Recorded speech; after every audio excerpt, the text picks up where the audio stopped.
नमस्कार। मैं Abhishek Kumar voice of Darbhanga में आपका स्वागत करता हूं। जैसा कि आपको पता है कि बिहार विधानसभा चुनाव 2025 को लेकर जहां राजनीतिक दलों की तैयारियां तेज हो गई हैं, उम्मीदवार भी क्षेत्र में घूमने लगे हैं, वहीं वॉइस ऑफ दरभंगा भी लगातार आपको ताजा अपडेट से रूबरू करवा रहा है।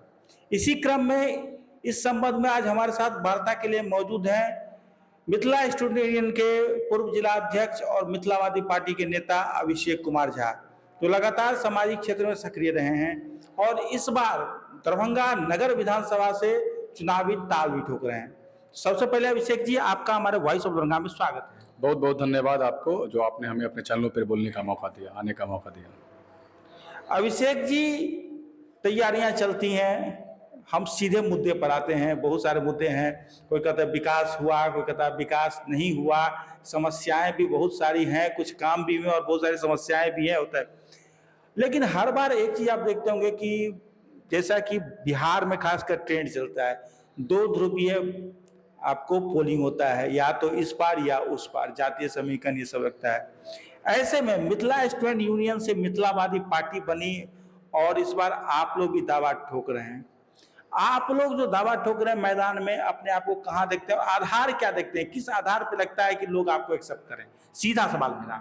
देखिए, जो मिथिलावादी पार्टी और मिथिला स्टूडेंट यूनियन ने जो मिथिला को परिकल्पना किया था समृद्ध और संपन्नता की बात करने के लिए, आप देख रहे होंगे ए और बी की तो बात करते हैं, लेकिन थर्ड ऑप्शन भी जरूरी होता है। और मिथिला में आज तक जिस पार्टी ने भी मिथिला में राज किया, चाहे कांग्रेस की बात कर ले, चाहे जेडीयू की बात कर ले, चाहे आरजेडी की बात कर ले, तो सभी दलों ने हमारा तमाम चीजों को विनाश कर दिया, तमाम चीजों को पतन की ओर ले गया। कुछ भी चीज हमारा बचा नहीं। हम लोगों ने कांग्रेस को भी देखा, हम लोगों ने आरजेडी को भी देखा, हम लोगों ने जेडीयू को भी देखा, हम लोगों ने इनफैक्ट बीजेपी को भी देखा। और बीजेपी पूरे मिथिला ने बीजेपी को धर धर करके वोट देने का काम किया। उसके बावजूद भी बीजेपी ने भी मिथिला को अनदेखा किया है, अनसुना किया है, और उसने भी उस साजिश में वो भी फिर भी लगातार 2005 से लगभग 20 साल से बीजेपी के विधायक नगर विधानसभा जहां आप दावा ठोक रहे हैं वहां जीत रहे हैं, तो फिर वो कैसे जीत रहे हैं? देखिए, कहीं ना कहीं वो लोगों को आपस में बांट देते हैं, धर्म की राजनीति करते हैं, हिंदू मुस्लिम की बात करते हैं। विकास के सरोकार से उन्हें कोई मतलब नहीं होता है। हिंदू मुस्लिम करके वो लगातार सत्ता में आ रहे हैं, ध्रुवीकरण करके लोग आ रहे हैं, और कभी बीजेपी के नाम पे आ जाते हैं। अलग अलग सिनेरियो बन जाता है, और उसके कारण वो विधानसभा में विधायक बन के चले जाते हैं। उन्हें विकास के पैमाने से कोई सरोकार नहीं होता है। तमाम चीजों को शराबगिजी ने खत्म कर दिया। तो हम लोग यही चाह रहे हैं, जो मिथिला जो आज से पहले संपन्न हुआ करता था, आजादी से पहले जिसकी संपन्नता की विरासतें हुआ करती थी, वो मिथिला फिर से हमें लौटा दे। और उसके लिए हम लोगों ने फिर से एक बार बीजेपी पे भरोसा किया। 2014 में बीजेपी की सरकार बनी, लोगों ने फिर से, मिथिला के लोगों ने उस पर विश्वास जताया, जो कम से कम बीजेपी हमारा जनुद्धार करेगा। लेकिन बीजेपी भी नहीं हमारा। क्या ऐसा लग रहा है जो नहीं हो रहा है, सरकार में काम नहीं हो रहा है? दरभंगा, खासकर नगर विधानसभा क्षेत्र की बात करें तो दरभंगा शहरी क्षेत्र जो है, क्या ऐसा मुख्य जो आपको लगता है समस्या था, दो चार समस्याएं जिसका अभी तक समाधान नहीं हुआ, जिसका लोगों में नाराजगी हो, ऐसा कुछ मुद्दा है क्या? देखिए, बहुत सारी मुद्दाएं हैं शहर में। पिछले 20 सालों में आप दरभंगा के अगर हालात को देखेंगे तो दरभंगा के लोगों को कुछ भी नहीं मिला 20 सालों में। न यहाँ पे कोई ऐसी व्यवस्था आ सकी जिससे 50 लोगों को शैक्षणिक व्यवस्था मिल सके, न कोई ऐसा रोजगार के लिए इंडस्ट्री आ सका जिससे 100 लोगों को रोजगार मिल सके, न कोई ऐसा व्यवस्था सेपरेट हो सका जिससे लोग यहाँ पे स्वास्थ्य की परिकल्पना को साकार कर सकते। तो तमाम चीजों को खत्म कर दिया। डीएमसीएच की जगह अब एम्स आ रहा है। वही बता रहा, डीएमसीएच जो गुलाम भारत में हम लोगों के पास 1925 में ईस्वी में हुआ करता था, वो डीएमसीएच में आज भी यहां के लोगों को पीने की पानी नहीं मिल पा रही है। 2016 में हमने नहीं मांगा, 2016 में दरभंगा में सुपर स्पेशलिस्ट प्रोजेक्ट आती है, और जिसको 2 सालों में कंप्लीट होना था 2018 में, लेकिन वो प्रोजेक्ट 2025 तक आज तक संपन्न नहीं हो सका। तो कहीं ना कहीं आप मतलब क्या है कि घोषणाएं होती हैं लेकिन धरातल पर पूर्ण होने में समय लग रहा है और नहीं हो रहा है। इस कारण क्या लगता है, लोग में नाराजगी है? काफी नाराजगी है। लोग मिथिलावादी पार्टी पर क्यों, अभिषेक पर क्यों भरोसा करेंगे? देखिए, हमारे संघर्ष को लोग देख रहे हैं, लोग हमारे संघर्ष को 10 सालों से भाप रहे हैं। लोगों का समर्थन हम लोगों को लगातार मिल रहा है। लोगों ने पंचायत चुनाव में हमें आशीर्वाद भी दिया है, और हम लोग सत्ता में बैठने का भी पंचायत चुनाव में वार्ड मेंबर में हम लोगों ने जीता भी है। और हमें लगता है जो लोगों की अब अपेक्षाएं हम लोगों से बढ़ती जा रही है, हमारे संघर्ष को देखते हुए, हमारी उम्मीदों पे, वो मिथिला को डेवलप करने का जो उम्मीद उन लोगों ने हम लोगों से जो लगा रखा है, उनकी लगातार बढ़ती जा रही है और हम लोग भी उस पर खड़े उतरने का काम कर रहे हैं। और हमें लगता है जो तमाम राजनीतिक दलों से मिथिला के लोग अब कुपेक्षित होते जा रहे हैं, अपेक्षित होते जा रहे हैं। मिथिला के लोगों को अब लग रहा है मिथिलावादी पार्टी तो ठीक है, आई है। अभी टीम पीके प्रशांत किशोर की जनसुराज भी जोर शोर से लगी हुई है। अगर जब जो परंपरागत पार्टियां महागठबंधन और एनडीए उसके उम्मीदवार तो रहेंगे, और प्रशांत किशोर के उम्मीदवार भी आते हैं, प्रशांत किशोर भी घूम रहे हैं और मिथिलावादी पार्टी के भी रहते हैं। क्या लगता है दोनों में कुछ कन्फ्लिक्ट, जनता को डिसाइड करने में दिक्कत? कोई दिक्कत नहीं होगा। जनता ने, मिथिला के लोगों ने तमाम लोगों को देख लिया है। जब कांग्रेस ने भी वही किया, आरजेडी ने भी वही किया, जेडीयू ने भी वो किया, तो प्रशांत क्या कर लेगा? प्रशांत भी वही करेंगे जो इन लोगों ने किया है। प्रशांत तो पहले से ही वो भ्रष्टाचारियों में संलिप्तता रही है।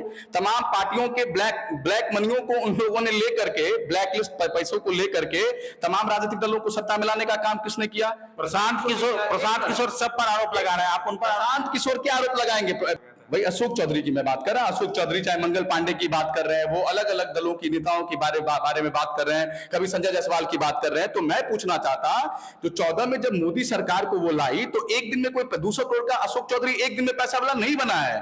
तो जब जेडीयू में अशोक चौधरी के साथ वो मिलकर काम कर रहे थे, उस समय क्यों नहीं बोल रहे थे? आज उन्हें ये घोटाला और आरोपी का याद आ रहा है और आज ये खेला खेल रहे हैं। इससे पहले क्या कर रहे थे? अगर आपको हम कहें कोई 5 सवाल ऐसे उठाएं, अब बताएं सामने, जो नगर विधायक जो अभी आपके संजय सराब की 20 साल से हैं, दरभंगा शहर में जो काम नहीं हुआ, क्यों नहीं हुआ, क्या होना चाहिए था, क्यों नहीं हुआ, क्या 5 सवाल सीधे सराबगी से आप पूछ सकते हैं? मैं कैमरे पे पिछले 10 सालों से ये प्रश्न पूछने का काम कर रहा हूं। जो दरभंगा में 350 तालाब हुआ करते थे, वो सारे तालाब कहां गए? दरभंगा नगर निगम में छठ घाटों को साफ सफाई करने के लिए जितने घाट, वो तालाब की जो घाट उपलब्ध रहता है 109, उसमें जो तालाब गायब हुआ उसकी हिस्सेदारी कौन तय करेगी? दरभंगा के तमाम सरकारी जमीनों को जो बंदरबाट किया गया उसकी जवाबदेही कौन तय करेगी? 20 सालों में सराबगी के कार्यकाल में राज हाई स्कूल, एमएल एकेडमी, जिला स्कूल की तमाम जो शैक्षणिक विरासतें बर्बाद हुई है, उसकी बात कौन करेगा?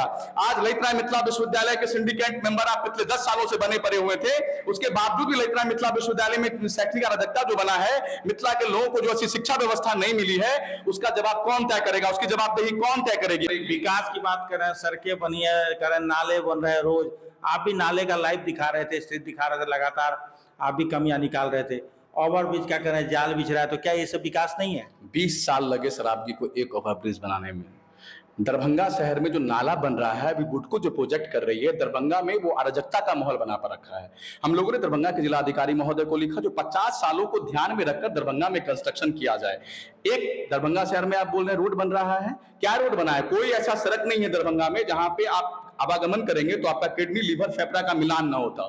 दरभंगा का कोई प्लान, फिक्स प्लान नहीं है। एक ठेकेदार आता, रोड को तोड़ देता, दूसरा ठेकेदार आता, उसी रोड को तोड़ करके नाली बनाता, तीसरा ठेकेदार आता, उसी रोड को जोड़ करके फिर से छोड़ देता।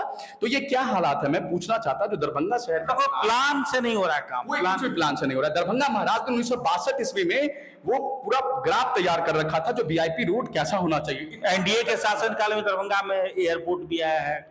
हाँ, एयरपोर्ट किसी सरकार ने हमें नहीं दिया है। गुलाम भारत में हमारे पास एयरपोर्ट हुआ करता था। जब देश के प्रधानमंत्री को हेलीकॉप्टर चढ़ने की नहीं थी, तो हमारे महाराजों ने देश के प्रथम प्रधानमंत्री जवाहरलाल नेहरू को पहला हेलीकॉप्टर गिफ्ट किया था। हम लोग बहुत संपन्नता की विरासत रखा करते थे। किसी सरकार ने हमें कुछ नहीं दिया है। आज भी दरभंगा एयरपोर्ट पे आप चले जाएंगे तो उसकी हालत इतनी गंदी है, जो गया के वो एयरपोर्ट से भी उसकी हालत गंदी हो गई है। कितनी गजब का प्रश्न है ना, जो दरभंगा के बच्चों को कोटा जा करके पढ़ना पड़ता है और पढ़ाने वाला मास्टर भी दरभंगा का ही होता है, तो वो व्यवस्था दरभंगा में क्यों नहीं हो सकता? कहते हैं वो तो लोग के छठियार, भोज, मुंडन में भी आ जाते हैं। देखिए, यही बात जनता को सबसे पहले समझना पड़ेगा। बहुत अच्छा प्रश्न आपने पूछा है। मैं आपके चैनल के माध्यम से दरभंगा के तमाम आम आवाम से यह प्रश्न पूछना चाहता, जो विधायक क्यों होता है छठियार की भोज खाने के लिए, मुंडन का भोज खाने के लिए नहीं? हमारा नेता कैसा होना चाहिए? सबसे पहले हमें यह पता होना चाहिए हमारा नेता ये ऐसा होना चाहिए जो 24 गुने 7 365 हमारे बारे में सोचे, जनता के कल्याण के बारे में सोचे, उसकी समस्याओं को अपनी समस्या समझकर उसका समाधान। मिलनसार तो हुए, सरल स्वभाव के तो हुए, जो मुंडन छठियार है भोज खाने पहुंच जाते हैं। नेता ये मुंडन छठियार आप वो पहुंच रहे हैं तो उसको अपना पर्सनल जीवन उसको कहते हैं। ये नेता का परिभाषा नहीं है। नेता का परिभाषा होता है, लोग तो उसी में खुश हो जाते हैं। मिथिला के लोग तो बड़ी यही सब देखते हैं कि हमको कौन आदर दिया, सम्मान दिया, हमारे यहाँ आ गए। बिल्कुल, मिथिला के लोगों ने हमेशा से सबों को प्यार देने का काम किया है और मिथिला के लोग हमेशा से मतलब देने की भावनाओं को हमेशा से रखा है। इसीलिए आज इन लोगों ने मिथिला को लूट लिया, मिथिला के तमाम चीजों को खत्म कर दिया। चाहे वो आप नीतीश कुमार की बात करें, 20 सालों में नीतीश कुमार की सरकार ने ललित मिथिला विश्वविद्यालय में एक अच्छी शिक्षा व्यवस्था नहीं दे पाई। और इतना ही नहीं, मुझे तकलीफ इस बातों का होता है जो मतलब इस संसार में गौ माता की एक अलग परिकल्पना और पूरे देश में सबसे बड़ा हमारे पास गौशाला हुआ करता था और उस गौशाला में आज गाय को भोजन नहीं मिल पा रहा है। गौशाला की तमाम जो जमीनें थी, अभी तो हिंदुवादी पार्टी है, गौ माता की रक्षा, गौ रक्षा की बात करती है बीजेपी, तभी गौशाला का ऐसा बुरा हाल है। ऐसा इसका जिम्मेदार कौन है? देखिए इसके जिम्मेदार सीधे संजय सरावगी जी हैं। जातीय समीकरण तो मायने रखता है। 2000 लोगों को मैंने खून दिया है, सबों का खून लाल है, हिंदू मुस्लिम। आज तक किसी हिंदू ने हमसे यह प्रश्न नहीं किया तो ये खून मुस्लिम का है या हिंदू का है। आज तक किसी मुस्लिम ने हमसे यह प्रश्न नहीं किया, सबों का खून लाल है। तो हमें लगता है जो सबकी चीजें भी एक होनी चाहिए। हिंदू के लोग भी जाम में फंसते हैं, मुसलमान भी जाम में फंसता है, बीजेपी का कैडर भी जाम में फंसता है। मैं बीजेपी के उन तमाम कैडरों से पूछना चाहता जो आपको शर्म नहीं आता, जो राजस्थान से आकर ये विधायक पिछले 20 सालों से आपके ऊपर राज कर रहा है और आपके चीजों को खत्म कर रहा है, आपके विरासतों को खत्म कर रहा है। दरभंगा के तमाम बीजेपी के जितने कैडर हैं वो सब भी गुनहगार हैं इस शराबगी के साथ। अगर शराबगी ने गौशाला की जमीन को बेचा है तो उसमें वो बीजेपी का तमाम कैडर शामिल है जिसने शराबगी के साथ घूमने का काम किया। आजकल बिना सबूत आरोप लगाने पर मानहानि का केस वगैरह खूब होने लगा है। कोई डर देता है, कोई डर वर की बात नहीं है, मानहानि नहीं। सब शराबगी जी आप पर भी केस कर सकते हैं। सबको सच्चाई पता है। शराबगी के बाबूजी का जमीन था जो गौशाला के जमीन पे जाकर के कैंसर अस्पताल खुलवा दिया। वो जमीन गौशाला की हुआ करती थी तो वहां पे गाय का अस्पताल खुलता, गाय भी बीमार होता है ना। गौशाला में मैं अपने जन्मदिन के शुभ अवसर पर गौशाला में एक बछड़ा को देखा, वो बछड़ा जख्मी पड़ा हुआ था। अगर वो अस्पताल गौशाला का खुल जाता तो वहां पे गायों को ट्रीटमेंट मिल जाता। कैंसर अस्पताल जाकर के खोल दिया बिना एनओसी लेने हुए। हम लोग जिस दिन सत्ता में आएंगे सबसे पहले दरभंगा के शराबगी जी पे सबसे पहले नकल कसने का काम करेंगे। उसने जो दरभंगा के तमाम सरकारी जमीनों का बंदरबाट किया है, दरभंगा के तमाम दरभंगा महाराज की विरासतों को जो बर्बाद करने की साजिश रची है, हम लोग सत्ता में आने के बाद सबसे पहले अपनी विरासतों को बचाने का हर संभव प्रयास करेंगे। हमारा दरभंगा के चलिए अभिषेक जी, समय कम है और हमारी शुभकामनाएं आपके साथ। मेरा सीधा सवाल, क्या आपका संगठन, आपकी पार्टी, आपका लगातार जो कैंपेन चल रहा है आपके साथ है? बिल्कुल, संगठन में सहमति बन गई है। बिल्कुल। अच्छा, मिथिलावादी पार्टी दरभंगा जिला की बात करें तो अब तक क्या लग रहा है, कितनी सीटों पर चुनाव लड़? देखिए हम लोग दरभंगा, मधुबनी, समस्तीपुर और सहरसा इन तमाम विधानसभाओं पे काम कर रहे हैं। लगभग हम लोग मिथिला के तमाम सीटों पे अपने मतलब दरभंगा, मधुबनी, समस्तीपुर, मिथिला पे जो भी जिलाएं आते हैं उस सभी पे हम लोग काम कर रहे हैं। लगभग हम लोग 20 से 25 सीटों पे चुनाव लड़ने का काम करेंगे। तो बेनीपुर से भी हम लोग कैंडिडेट श्री राष्ट्रीय पार्टी के राष्ट्रीय अध्यक्ष खुद मेहनत कर रहे हैं। दरभंगा शहर से मैं कर रहा हूँ, अलीनगर से हमारे संजय भैया कर रहे हैं, बहादुरपुर से भी हमारे साथी कर रहे हैं, हायाघाट से हमारे साथी कर रहे हैं। तमाम जगहों पे हमारे साथी लगातार लगे हुए हैं और हम लोग जातीय समीकरण को तोड़ पाइएगा? देखिए बिल्कुल, हम लोगों ने सारे समीकरण को इससे पहले भी तोड़ा है पंचायत, क्योंकि जातीय समीकरण तो बिहार में लोग छोड़ने को तैयार होते नहीं। अगर आप लोग कहते हैं जातीय समीकरण होता, हम लोग इस बातों को नहीं मानते हैं। कैमरा पे ऑन द कैमरा बोल रहे हैं, अगर जातीय समीकरण की बातें होती तो नीतीश कुमार जी कुर्मी हैं। पूरे बिहार में कुर्मी का कितना % वोट है? वो भी सोशल इंजीनियरिंग करते हैं, मिला के चलते, इस जाति उस जाति को मिला के। अरे वो सब कहने की बात है। अगर आप पूरे बिहार में चिराग पासवान की बात करेंगे, इन लोगों ने जाति के नाम पर ठेकेदारी प्रथा को चलाया है। इन लोगों ने जाति के नाम पर जातियों को ही बर्बाद करने की साजिश। मुकेश सहनी की बात करते हैं, क्या वो सहनी को वो टिकट देते हैं? मुकेश आज जीतन राम मांझी अपनी पार्टी की बात करते हैं, अपने परिवार के अलावा कितने मांझी को टिकट देते हैं? आज आप पासवान की बात कर ले, चिराग पासवान की बात कर ले, वो अपने परिवारों के अलावा कितने पासवानों को टिकट देते हैं? किसी ने भी अपनी जातियों को उत्थान करने के बारे में कभी नहीं सोचा। इन तमाम पार्टी जो जाति के नाम पर बने हुए हैं उन लोगों ने जाति को ही घून लगा दिया है। कल हम लोगों ने एक न्यूज को देख रहा था तो कहीं पे जातीय रैली करने पे रोक लगा है। कल हम लोगों ने कहीं किसी स्टेट का न्यूज देखा है, बहुत अच्छा फैसला है वो। दरभंगा बिहार में भी ऐसा ही होना चाहिए। ये जातिगत बातों को करके तमाम लोगों ने अपनी जात को बर्बाद कर दिया और नफरत फैलाने का काम किया है। आज ये लोग अगर नहीं होते तो आज पासवान समुदाय सहनी समुदाय से लड़ता हुआ नहीं होता, मुस्लिम समुदाय ब्राह्मण समुदाय से लड़ता हुआ नहीं दिखता आपको। इन तमाम लोगों ने अपनी राजनीतिक एजेंडाओं को चलाने के लिए तमाम जातियों में बंदरबाट किया है। मैंने तो पहले स्पष्ट शब्दों में कह दिया है। तो हिंदू का भी खून लाल है, मुस्लिम का भी खून है, पासवान का भी खून लाल है। इन लोगों ने अपने फायदों के लिए तमाम। आप घूम रहे, लोगों का कैसा रिस्पॉन्स दिख रहा है? देखिए बहुत अच्छा रिस्पॉन्स है। लोग हमारे संघर्ष को समझ रहे हैं, लोग हमें मेहनत करने के लिए और कह रहे हैं। आपको ये नहीं कुछ नहीं कर रहे हैं कि बुआ उमर कम छा खान, अखंड चुनाव की लड़वा कुछ लोग ऐसा किसी ने नहीं कहा है, लेकिन सब लोग कह रहे हैं जो बहुत संघर्ष करा है, आपके आने से दरभंगा का वाकई में डेवलप। आप जैसे युवा पर लगता है लोगों को भरोसा होगा? बिल्कुल बिल्कुल पूरा विश्वास होगा। अगर विश्वास नहीं होता तो मैं पहली बार 18 में छात्र संघ चुनाव नहीं जीता होता, 19 में फिर जब पीजी करने गया तो वहां छात्र संघ चुनाव नहीं जीता होता, जब डिप्टी मेयर की तैयारी कर रहे थे उस समय भी लोगों का अपार समर्थन मिला, और 25 में विधानसभा लड़ रहे हैं, हम लोग खुद से नहीं लड़ रहे हैं, लोगों का आशीर्वाद मिला, लोग ने ही बताया जो आपको 25 का विधानसभा में आना चाहिए, तब हम यहाँ से आने का काम कर रहे हैं। हमारी भी शुभकामनाएं हैं अभिषेक जी, और आपके मुद्दे लोग समझे और आप आगे बढ़े, हमारी शुभकामनाएं। हमारे स्टूडियो में आने के लिए आपका बहुत बहुत धन्यवाद। तो ये थे अभिषेक कुमार झा, एमएसयू और मिथिलावादी पार्टी के नेता, जो ताल ठोक रहे दरभंगा नगर विधानसभा से। इन्होंने कई आरोप भी लगाए, कई वादे भी किए। हम आप तक लगातार पहुंचाते रहेंगे, जो उम्मीदवार भी आएंगे उनसे बातें करेंगे, क्या है उनके मुद्दे, वो आप तक पहुंचाते रहेंगे। आप यूं ही बने रहिए वॉइस ऑफ दरभंगा के साथ। धन्यवाद।